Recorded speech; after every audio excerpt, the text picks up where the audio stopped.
Philippians chapter 2, verse 13, and I'll show you from 3 different versions. So the beauty of this is in one slide, kita nyo tatlo agad. So you don't have to change slide, kita nyo agad. On one setting, kita agad. So, New King James, New English Translation, and then the Message. I'll show you. Philippians 2:13, for it is God who works in you. So, who works in you? God. You don't have to be genius. It is God who works in you. Who works? God.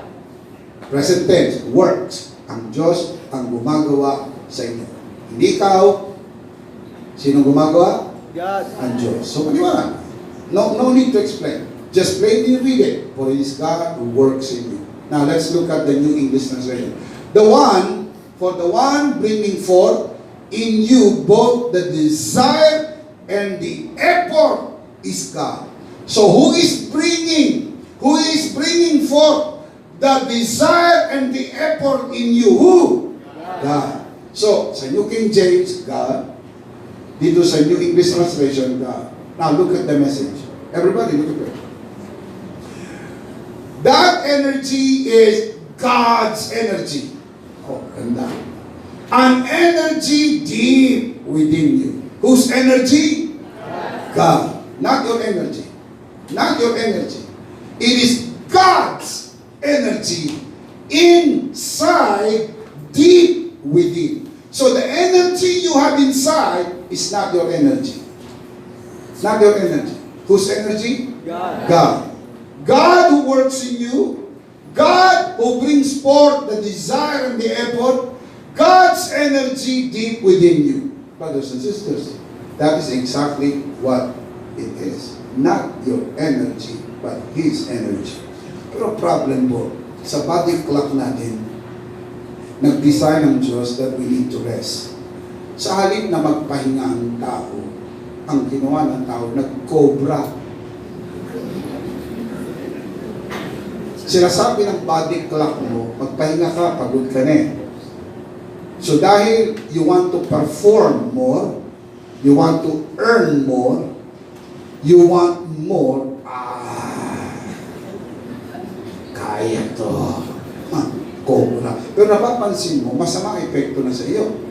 Kasi, kakainom mo ng cobra, ganito lang ang itsura mo.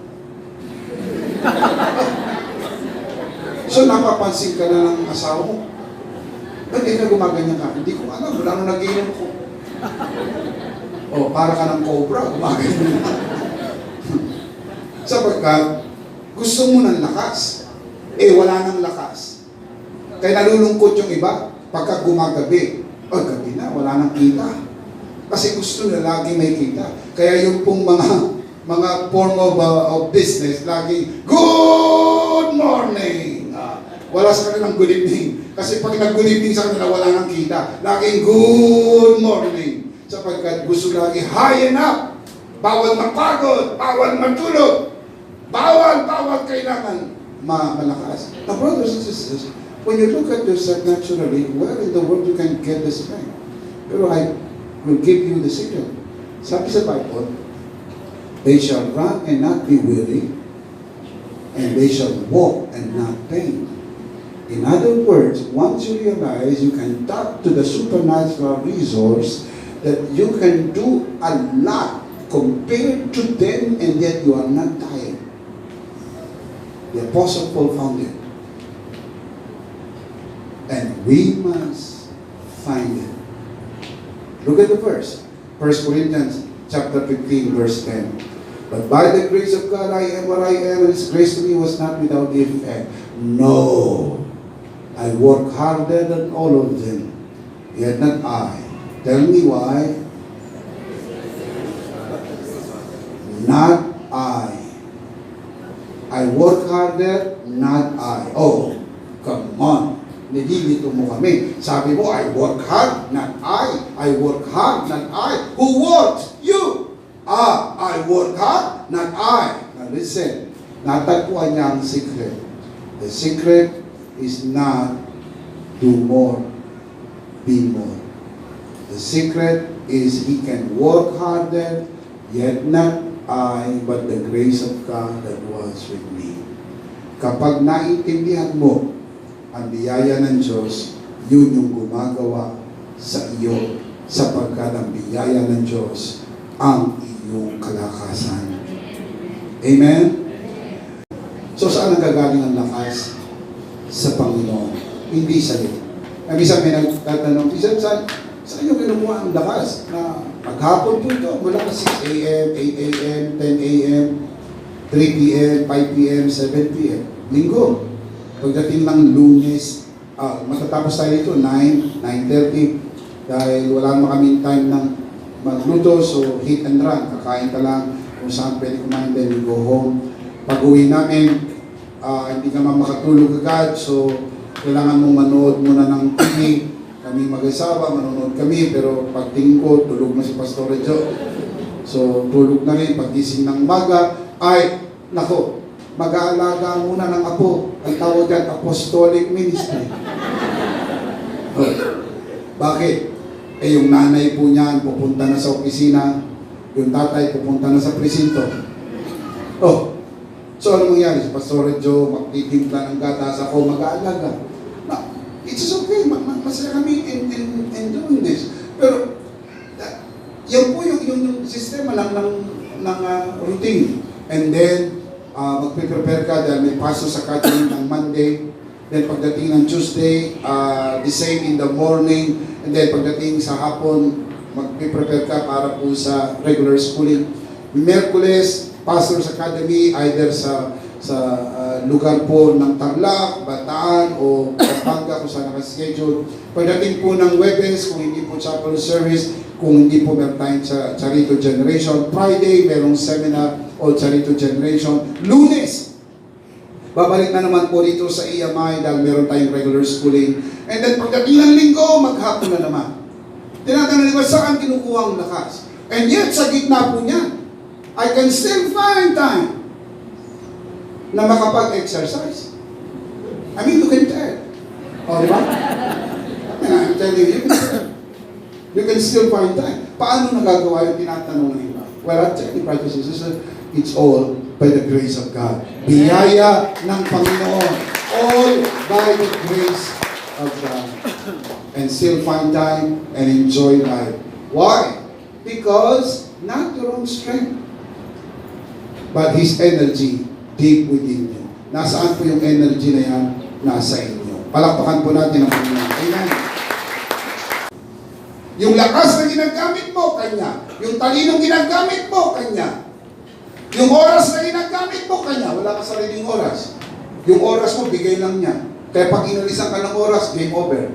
Kaya kami oras, binigyan ka ng oras. So oras mo, Kanya. Talino mo, Kanya.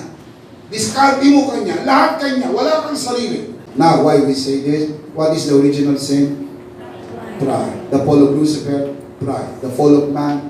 Pride. What is the middle letter of the word pride? I. Yan po problema ng tao. Hindi niya matanggap na wala siyang parte. Kaya pag nagkwento siya, aking galing, talino, husay. No. Brothers and sisters, you have to understand it's not you. It is the grace of God that is in you. John 3:27, John answered and said, a man can receive nothing unless it has been given to him from heaven. Lahat ng mayroong ka, look up here, look at my eyes, lahat ng mayroong ka, saan galing? Sa taas. Walang sarili niyo. Lahat galing sa Panginoon. Amen? Now, look at 1 Corinthians 3:6. I planted the seed, Apollos watered it, but God made it grow. Who made it grow? God. Who watered it? Apollos. Who planted it? Paul. Ginagamit nila itong verse na to para ipinta sa ating kasi pakita mo, dapat balance. Ikaw ang magtatanim, may magdidilig, ang Diyos magpapatubo. Pero napansin niyo po ba sa equation na ito, hindi binanggit kung saan ang galing ang buto? So let me ask the question. Who gave the seed? Now, that's an important question. Kasi kung walang nagbigay ng buto, wala kang itatanim. Yes. Kahit gusto mong magtanim, kung walang buto, wala kang itatanim. At pag wala kang tinanim, walang didiligan. At pag walang didiligan, walang papatubuin. Sa makatwid, kahit gusto mo magtanim, kailangan mo ng buto. Who gave the seed? I'll give you the verse. 2 Corinthians 9:10. Now, he who supplies seed to the sower. Sino nagbibigay ng buto sa manghahasik? God. Sa makatwid, kaya ka merong naitanim sapagkat binigyan ka ng Diyos ng seed. Look at the verse. He who supplies seed to the sower and bread for food will also supply and increase your store of seeds. Pararamihin niya pa ang mga buto na ibibigay niya sa iyo. So, balikan natin yung 1 Corinthians 3:6. I planted the seed, Apollos watered it, but God made it grow. So, let me ask you this question. Who gave the seed? God. Mahina. Who gave the seed? God. Who gave the water? God. Who gave the strength? God. Who made it grow? God. God. Now, gusto mo magtanim? Wala kang puto. Game over. Para makapagtanim, kailangan ng puto. Who gave the seed? God. So you start with God. You do not start with your skill. You do not start with your wisdom. You do not start with your strength. So you are not the big picture here. God is the big picture. Because you may have the desire, I want to plant, I want to plant, I want to plant. Give me the seed. And who will give you the seed? God. Oh, in the other hand, kung meron kang seed, then someone has to water it. Yung isa gusto magdilig, eh walang tubig. Ano ididiligan mo? Ano ididilig mo? Wala kang tubig. Who gave the water? God. Then who gave you the strength? Gusto mong magtanim. Assuming natin na may buto ka. Assuming natin na may tubig. Gusto mong magtanim, pero isang bagay di ka makagalaw, di ka makagulapay. Di ka makapunta sa bukid, di ka makapagtanim. So, kailangan ba ng lakas para makapagtanim? Yes. Kailangan ba ng lakas para makapagdilig? Who gave you the strength? God. And then, assuming natin na nakapagtanim ka, nakapagdilig ka, malibang palaguin ng Diyos, yung itinanim mo, game over. So what is the big picture here? It's not you. That's why when you put yourself in the middle, that's Luciferic spirit. Talino ko, galing ko, husay ko, connection ko, discard ko. Lucifer! Ang tawag sa iyo, Lucifer! Because you want to lift up yourself. Hindi mo talino yan, hindi mo galing, hindi mo husay. Nagsisimula ka sa posisyon, binigyan ka ng buto. Siyang nagbigay siya ng break. Siyang naglagay sa iyo dyan sa opisina na yan. Ang Diyos ang nagbigay sa iyo ng pagkakataon na yan. Ang Diyos nagbigay sa iyo ng talino para nakatapos mag-aral. Ang Diyos nagbigay sa iyo ng talino para makapasa ka sa exam. Ang Diyos ang nagbigay sa iyo ng talino para makuha mo ang kurso na yan. Kaya mo nandyan ka dahil ang Diyos ang naglagay sa iyo at the end, all the blessing and the favor galing sa ating Panginoon. Galing sa ating Panginoon. Shout amen! Amen. Amen. Now, can we prove it in the Word of God? Sure we can. Look at verse 7. So, neither he who plants nor he who waters is anything. Only God.